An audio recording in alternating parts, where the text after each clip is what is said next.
Matapos ang hindi mabilang na mga paghaharap ng mga Coast Guard vessels ng China at ng Pilipinas nitong mga nakaraang taon,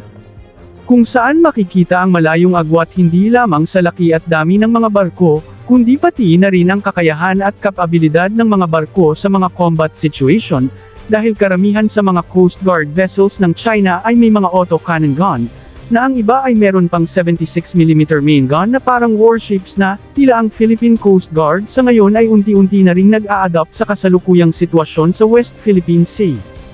Ang Philippine Coast Guard ay umpisa ng nagproseso ng pag-acquire ng 30mm Remote Controlled Weapon Stations o RCWS, nangangahulugang ang ating Coast Guard ay di na nakontento sa mga 12.7mm na mga Remote Controlled Weapon Station, dahil mag-umpisa na rin silang maglalagay ng mga mas malaking kalibre ng main gun sa kanilang mga ocean-going na mga vessels.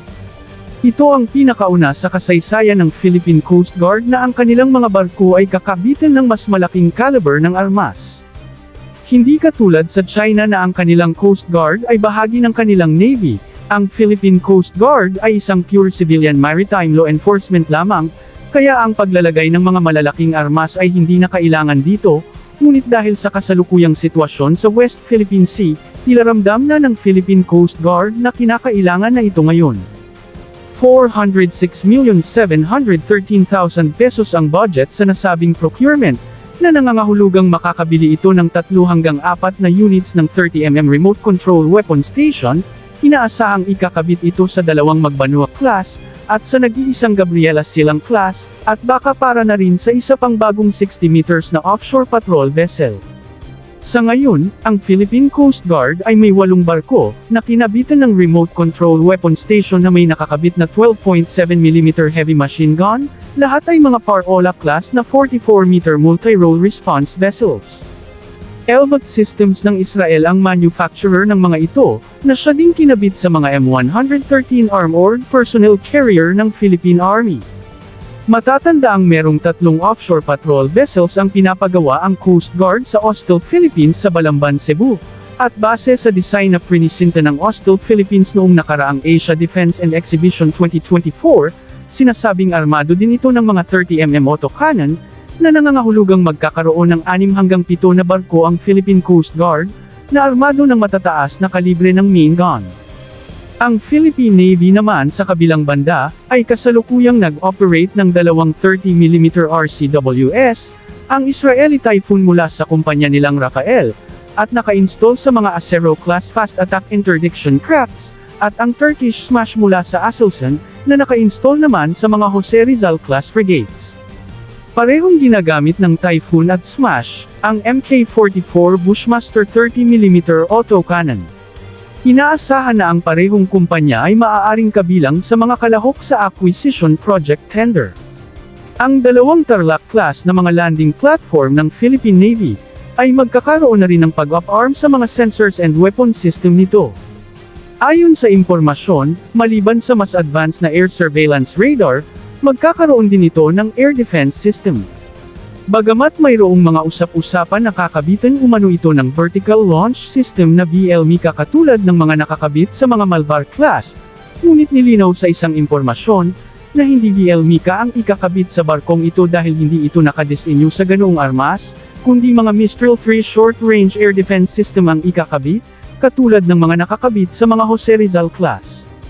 At syempre hindi gagana ang mga air defense system na ito kung walang advanced combat management system, kaya naman inaasahang maaaring ang combat management system ng Hyundai na rin, ang ikabit sa mga barkong ito. Magkakaroon na rin ito ng main gun sa harapan, ngunit hindi pa malinaw kung ito ay 76mm Auto Malara, o kung ito ba ay 40mm autocannon. Ang upgrade na ito ay umabot ng halos 4 na taon, mula nang ito ay pinag-usapan noong 2021, at nakakatuwang maisa sa katuparan na ito ngayon. Sa oras na ma-implement na ito sa ating mga Tarlac class landing dock platform, ay magkakaroon na ang mga ito ng at least minimum offensive and defensive weapons, na maaaring magagamit niya kung kinakailangan. Ang mga Tarlac class bagamat ginagamit mainly para sa transfer of troops and equipments, humanitarian and disaster relief, marami ang hindi nakakaalam, na ginagamit din ito ng ating Philippine Navy, sa pagpapatrolya sa ating mga teritoryo di lang sa eastern and southern frontier ng bansa, kundi pati sa West Philippine Sea. Samantala, bilang update na rin sa mga video natin noong mga nakaraang linggo, kung saan ating pinag-usapan ang posibilidad na pag-transfer o pag-acquire ng Pilipinas sa mga destroyer mula sa Japan. Kung saan ating binalita na maaaring ang 6 na soon-to-retire Abukuma-class destroyer ng Japan ay maaaring makahanap ng bagong tahanan dito sa Pilipinas. O kaya ay maaaring magkakaroon ng joint research and development ang Pilipinas at Japan sa pagdevelop ng mga destroyer, upang maka-acquire ang Pilipinas ng mga brand new na mga destroyer mula sa Japan. Nitong mga nakaraang araw, ay ginanap na ng Japan Maritime Defense Force at Philippine Navy, ang gas turbine repair and maintenance program, na mag-e-equip sa ating mga Navy personnels ng mga kaalaman, sa paghawak ng mga gas turbine na mga gawa ng Japan. Ang mga warships ng Japan lalo na ang mga destroyers nito, ay gumagamit ng mga gas turbine na gawa mismo ng Japan, at ito ay ang Kawasaki gas turbine. What's interesting ngayon, dahil ayon sa impormasyon, Kawasaki gas turbine ang tinuturo ng Japan sa ating Navy, gayong wala namang ginagamit na ganang mga makina ang ating Navy.